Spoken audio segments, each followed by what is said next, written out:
నమస్తే, welcome to 9+ news. Bhadradri Kothagudem జిల్లాలో ఒక దారుణం ఆలస్యంగా వెలుగులోకి వచ్చింది. మైనర్ బాలికపై సామూహిక అత్యాచార ఘటన ఇప్పుడు చర్చనీయాంశంగా మారింది. కొత్తగూడెం టౌన్ పోలీస్ స్టేషన్ పరిధిలోని గరీపేటలో ఈ దారుణం జరిగింది. ముగ్గురిపై పోలీసులు కేసు నమోదు చేశారు. ఇక దర్యాప్తు వేగంగా సాగుతోంది.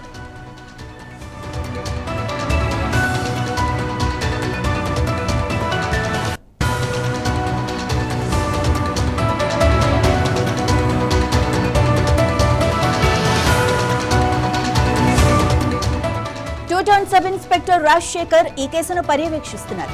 ఘటనపై లోతైన దర్యాప్తు జరుగుతోందని ఆయన స్పష్టం చేశారు. విచారణ పూర్తయిన తర్వాతే పూర్తి వివరాలు వెల్లడిస్తామని రాజశేఖర్ ప్రకటించారు. బాధిత కుటుంబానికి న్యాయం జరిగేలా చూస్తామని పోలీసులు హామీ ఇచ్చారు. ఈ ఘటనపై స్థానికంగా తీవ్ర ఆగ్రహం వ్యక్తమవుతోంది. నిందితులపై కఠిన చర్యలు తీసుకోవాలని ప్రజలు డిమాండ్ చేస్తున్నారు.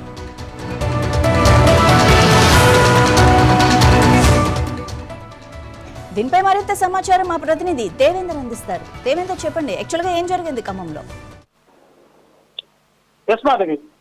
భద్రాద్రి కొత్తగూడెం జిల్లాలో గ్యాంగ్ రేప్ కలకలం సృష్టించింది.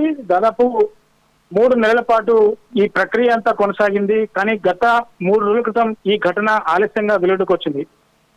భద్రాద్రి కొత్తగూడెం జిల్లా కొత్తగూడెంలోని గరీబ్పేట ప్రాంతంలోని ఒక 17 ఏళ్ల యువతిపై పక్కనే ఉన్న యువకుడు స్నేహం పేరుతో ప్రేమిస్తున్నానని నటించి అతను మరియు అతని స్నేహితులు కూడా ఒక్కసారిగా గ్యాంగ్ రేప్ కి పాల్పడ్డారు. ఈ సంఘటన ఆలస్యంగా వెలుగులోకి వచ్చింది. సో పూర్తిగా బాలిక తల్లికి చెప్పడంతో తల్లి ఆలస్యంగా పోలీస్ స్టేషన్ వెళ్లి ఫిర్యాదు చేసింది. వెంటనే ఆ 3 యువకుల మీద పోలీసులు ఎఫ్ఐఆర్ ఫైల్ చేసి పోక్సో యాక్ట్ కింద నమోదు చేసిన పరిస్థితి కనబడతా ఉంది.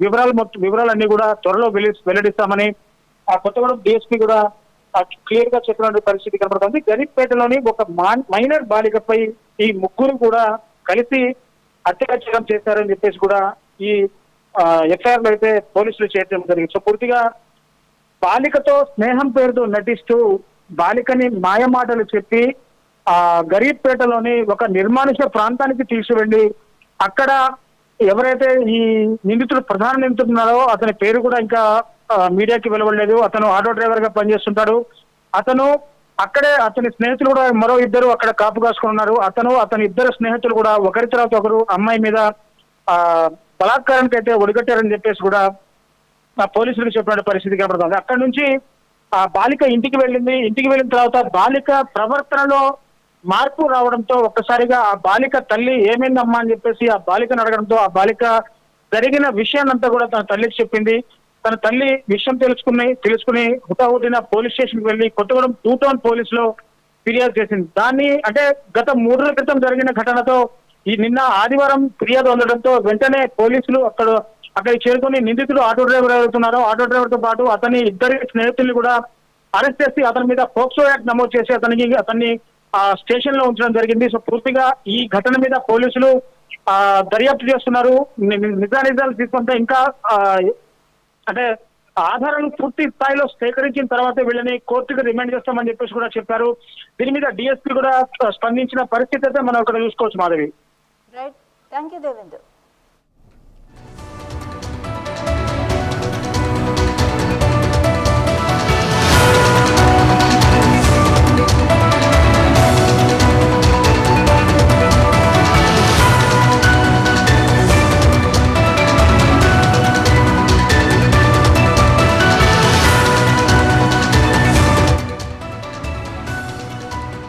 రంగారెడ్డి జిల్లా షాబాద్ లో 6గురి దారుణ హత్యలు చేసిన రాజ్ కుమార్ ఎట్టకేలకు సూర్యాపేటలో పోలీసులకు చిక్కాడని వార్తలొస్తున్నాయి.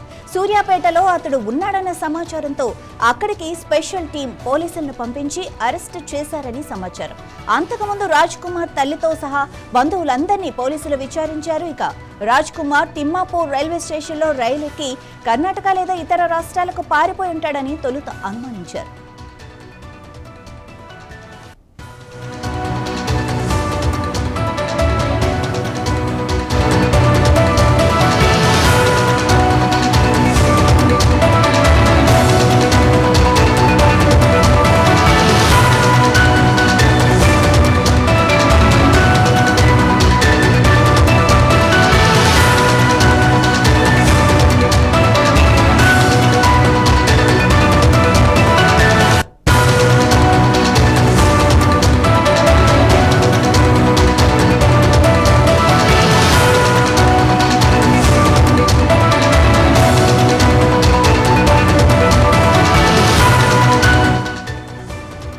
షాబాద్ మండలంలో రాజ్ కుమార్ ఇటీవల 6గురిని హత్య చేసిన వార్త తెలుగు రాష్ట్రాల్లో సంచలనంగా మారింది.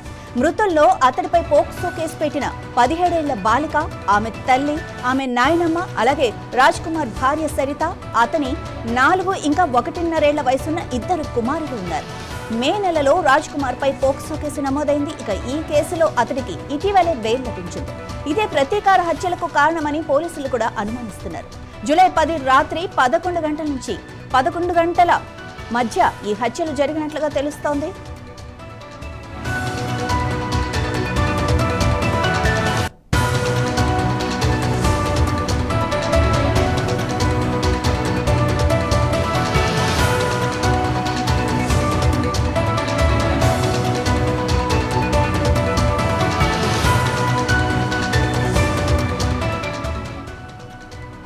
హత్యలు చేసిన తర్వాత రాజ్ కుమార్ తన తండ్రికి ఫోన్ చేసి నేరాన్ని ఒప్పుకున్నాడు. ఇక ఆత్మహత్య చేసుకుంటానని కూడా చెప్పి ఫోన్ స్విచ్ ఆఫ్ చేశాడు. ఆదివారం రంగారెడ్డి జిల్లా కొత్తూరు మండలం తిమ్మాపూర్ రైల్వే స్టేషన్ సమీపంలో అతడి కారును పెట్రోల్ అయిపోవడంతో వదిలేశాడు. తిమ్మాపూర్ రైల్వే స్టేషన్లోని సీసీ కెమెరా ఫుటేజీలో రాజ్ కుమార్ రైలు పట్టాలపై నిలబడి ఉన్నట్లు, అయితే రైలు వస్తున్నప్పుడు పక్కకు తప్పుకున్నట్లు కనిపించింది. ఇది ఆత్మహత్యాయత్నం నుంచి అతను వెనక్కి తగ్గినట్లుగా సూచిస్తోంది.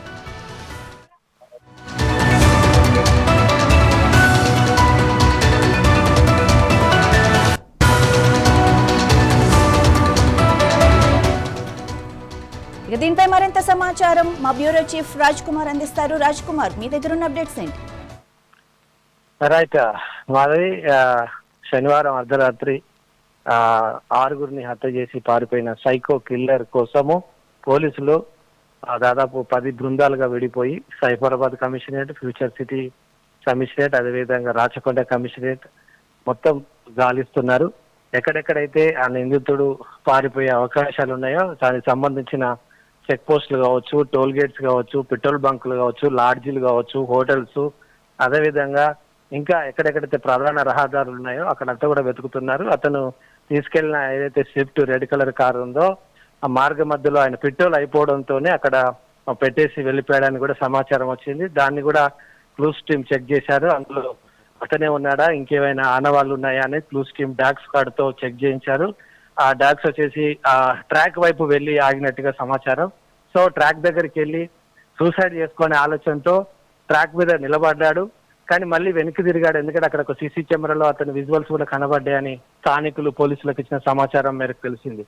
సో ఆత్మహత్య ప్రయత్నాన్ని కూడా అతను మానుకొని మళ్ళీ తిరిగి అడవుల్లోకి, అక్కడ చిన్న ఫారెస్ట్ లాగా ఉంటుంది, అక్కడికి వెళ్ళినట్టు సమాచారం. సో ఆ నుంచి కొంతమంది ఇప్పుడు శ్రీశైలం వెళ్ళాడని కొంతమంది, అదేవిధంగా అంటే ఆగంతకుడు కొన్ని ఛాయలు కనబడ్డాయని, అంటే గుర్తు తెలియని వ్యక్తులు వస్తే పోలీసులకు సమాచారం ఇవ్వమని 2 లక్షల రివార్డు కూడా ఫ్యూచర్ సిటీ పోలీసులు ప్రకటించారు. ఆ సైకో కిల్లర్ పట్టుకుంటే 2 లక్షల రివార్డు ఇస్తామని. అదేవిధంగా ఇది ఇప్పుడు మార్నింగ్ తెలిసిన వార్త ఏంటంటే సూర్యాపేట ప్రాంతంలో నిందితుడు ఆ యొక్క పోలికలు ఉన్న వ్యక్తి తిరుగుతున్నాడని పోలీసులకు కూడా కొందరు సమాచారం ఇచ్చారనేది ఒక వార్త లీక్ అయింది. సో దీంతో పోలీసులు అలర్ట్ అయ్యారు. పోలీసులు అలర్ట్ అయ్యి అక్కడికి కూడా వెళ్ళినట్టుగా సమాచారం.